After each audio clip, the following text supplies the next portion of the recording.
Well, good morning, guys. Welcome to snowy Colorado and welcome to the 2021 Ford Mustang Mach-E, the all-electric Mustang crossover. In this video, I'm going to give you my honest and independent impressions on what it's been like to live with the all-electric Mustang over the past 5 days and a few hundred miles. So let's get right into it. First of all, Ford did provide this vehicle for us to test for 1 week, but we did not receive payment from Ford. We also do not receive payment or sponsorship from any other vehicle manufacturer. So this is going to be a very truthful pro and con review of what it's like to live with the new Mustang. Let's start with this vehicle and its configuration. The Mach-E is available in both rear-wheel drive and all-wheel drive forms. This one, as you can see, based on this 4 here on the side of the door, this is the all-wheel drive Mustang, which is a huge pro if you live here in Colorado and want to drive it to over 9, 10, in some cases 11,000 feet in the middle of December. There are also 2 different battery capacities available, the standard range and the extended range. This one is the standard range. It's the shortest range Mustang Mach-E you can buy today, rated at 211 miles on one charge according to the EPA. That is my first pro of the Mustang Mach-E.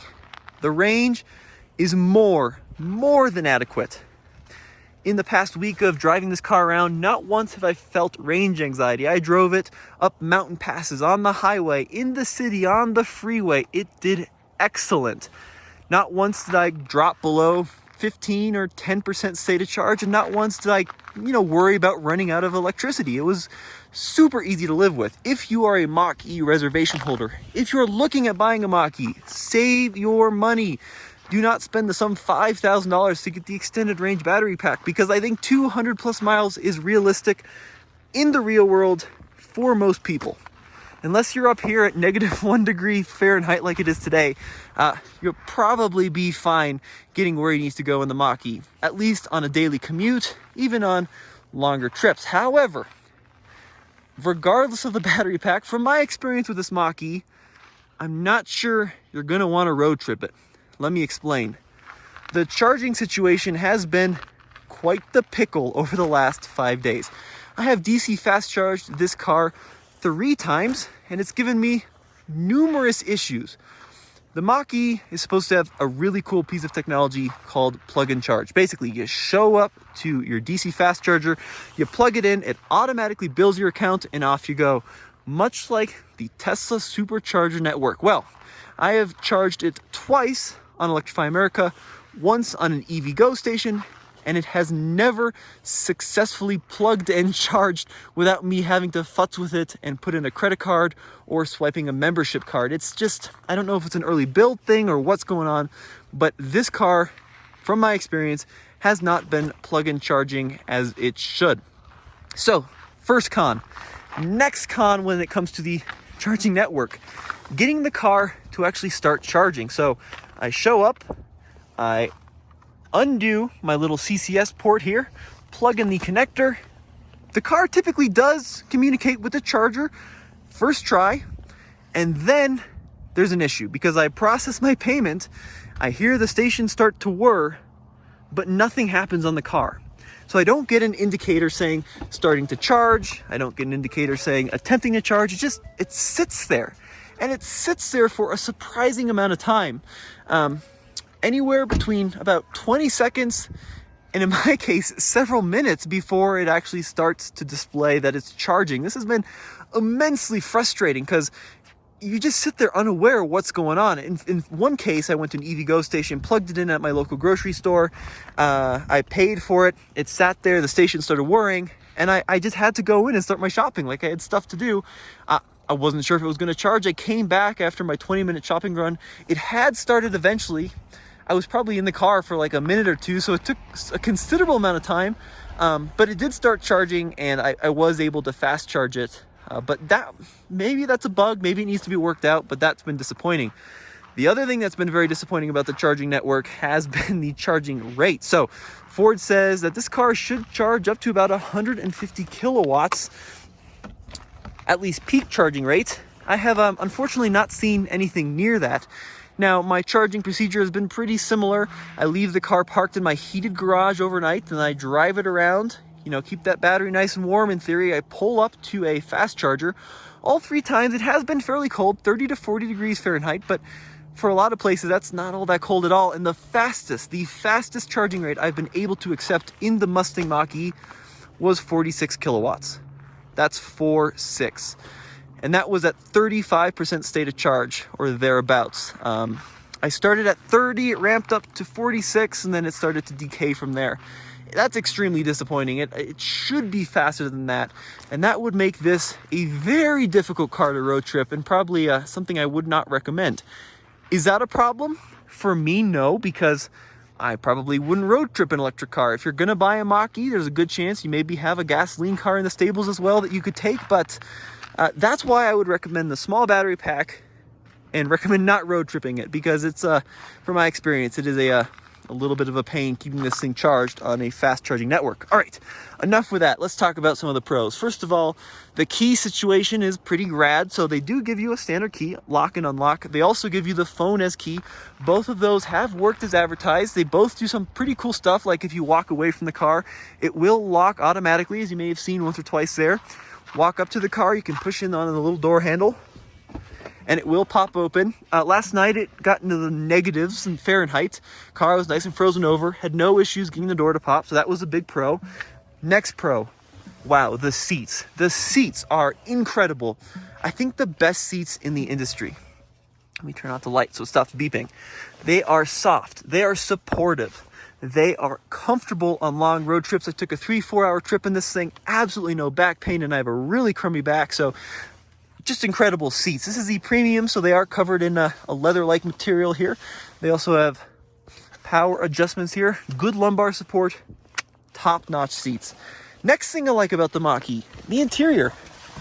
Really a nice interior. I love what they've done with the materials. I love what they've done with the design. This kind of denim material on the dash, so cool. Contrasted against the tan, looks great.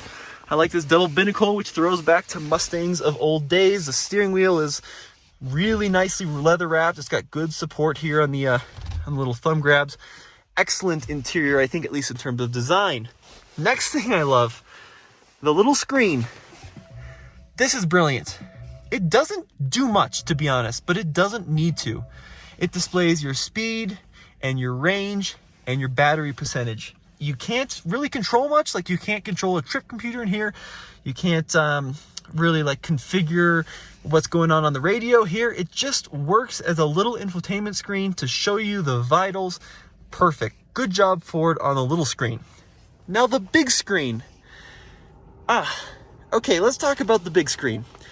It is a 15.5-inch Sync 4 system, and it is, well, finicky, I think, would be a word to put politely. It has been laggy. It has been pretty slow to respond. It has been tricky to use in some cases. It just, I wish it was better. I mean, the actual design, the colors, the palette that they've used to prevent glare is all very good, but just getting things to respond when they are supposed to respond is very frustrating. For example, like the little slider here for the fan control, like it's okay, but it doesn't work very well when it's really cold. The heated seat is also on a slider. That can be a little bit in and out as well. The backup camera sometimes glitches. The propulsion sound sometimes glitches.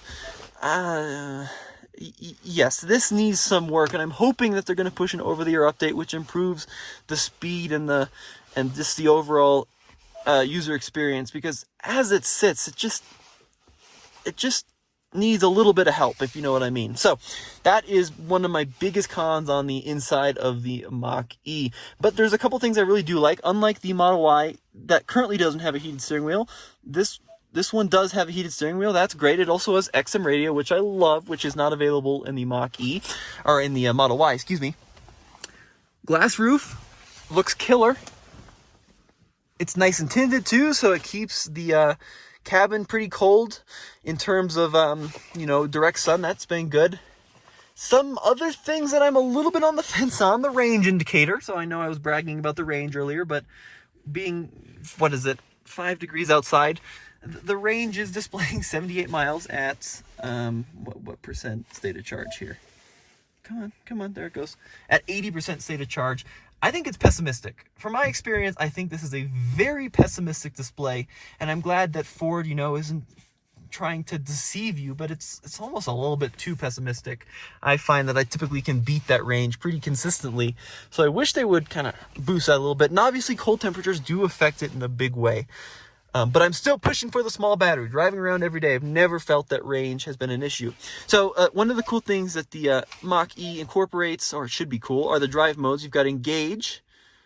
That is like your everyday driving around setting. You've got Whisper, which is supposed to be more of like an eco setting. And then you've got Unbridled, which is the performance setting. I can't tell much of a difference between any of the modes. The throttle response is better in Unbridled. The steering might be a little heavier maybe, but there's just not that much of a differentiation between the modes. There's also a propulsion sound, which makes it sound like a little jet engine. That's louder in Unbridled. That's kind of cool, I guess. But yeah, I don't really need the drive modes in this vehicle. One pedal driving, excellent, works really, really well, brings you to a complete stop. Surround view camera system also works really well. I don't know why that came on. I must have tapped something. Come on, go home again. Where's my... How do I get you away? Oh, here we go. There it goes. All right, so that is the infotainment here on the Mustang Mach-E. Let's kind of talk about the front trunk and some of the storage capability. So it's a double pull to unlatch, although, as so many of you have commented, they are going to apparently push in an over-the-air update a way to undo the front hatch using your phone as a key.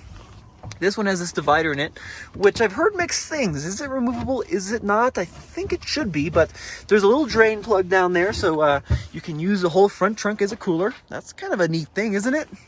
I don't know how practical that is, but I appreciate that they've incorporated that. Here in the rear of the vehicle, we also have the push buttons. These work, but they're kind of silly. I just much prefer a handle, but that's because I'm a boomer. But you can see at 6'1", here's my legroom. Driving position here. Yeah, it feels pretty good. Headroom's also pretty good. Yeah, I think it's a good back seat for most people, especially kids. And let's show you the trunk.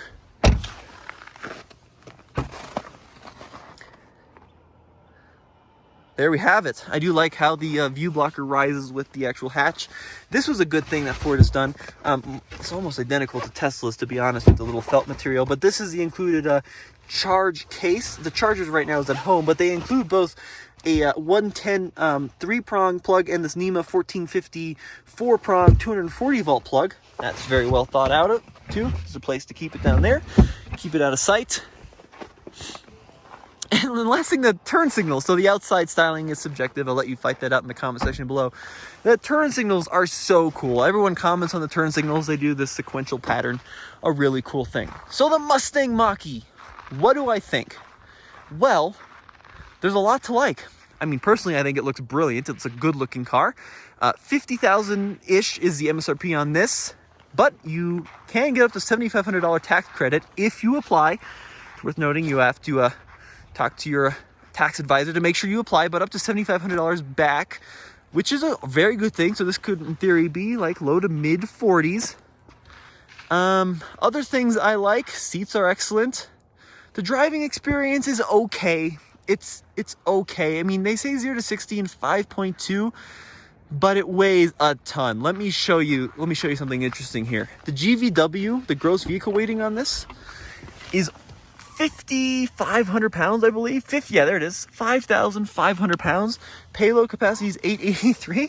So if you do a little bit of math, 550 minus 883, that would put this car at over 4,600 pounds curb weight, which is redonkulously heavy. And you feel it when you drive it around. 4,600 pounds, that's like V6 Ford Explorer weight. That's a big ol' amount of heft to be dragging around. And in the corners, like, it does pretty well, but it's a little bit soft and the steering's a little bit slow.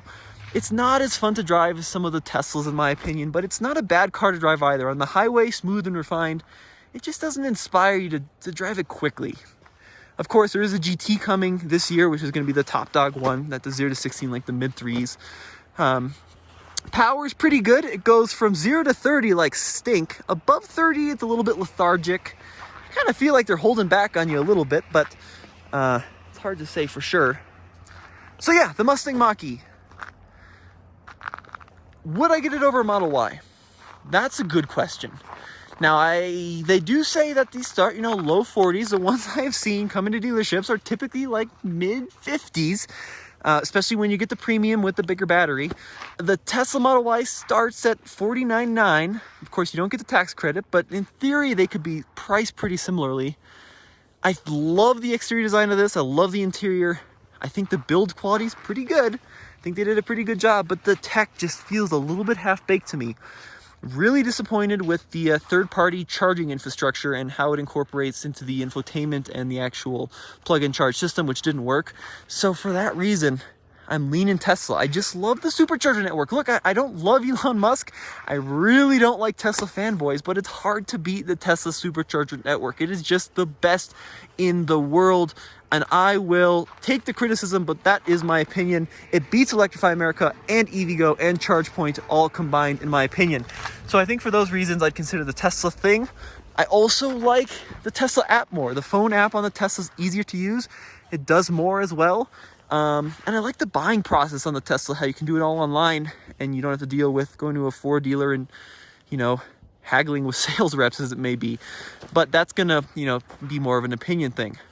Overall, if this car lived in a bubble, I think this would be by far the best EV I've ever driven. And I've been very fortunate to live and drive in pretty much every EV on the market. But when you look at the guys out in Silicon Valley, love them or hate them, they do some impressive stuff. Even if the quality isn't there, it's just hard to beat the technology and the implementation of the technology in the Tesla. And that's where Ford is behind. Hopefully, they'll be able to push some over-the-air updates. Give you some more of that functionality, be it the new Ford Copilot system coming or some of the glitches that could work out. But as it sits, disappointed in the charging speed, disappointed in the sync system, a little disappointed in the driving experience, love the looks, and love the interior. Those are going to be my top 5 things. All right, guys. Well, as always, this has been Tommy with TFL Now. Check out TFLcar.com because next week we are going to be comparing this to the Model Y up a mountain in the snow, in the cold, to find out what the real world range and charging and just overall experience is like between the two. All right, guys, look forward to seeing you next time. Thanks for watching.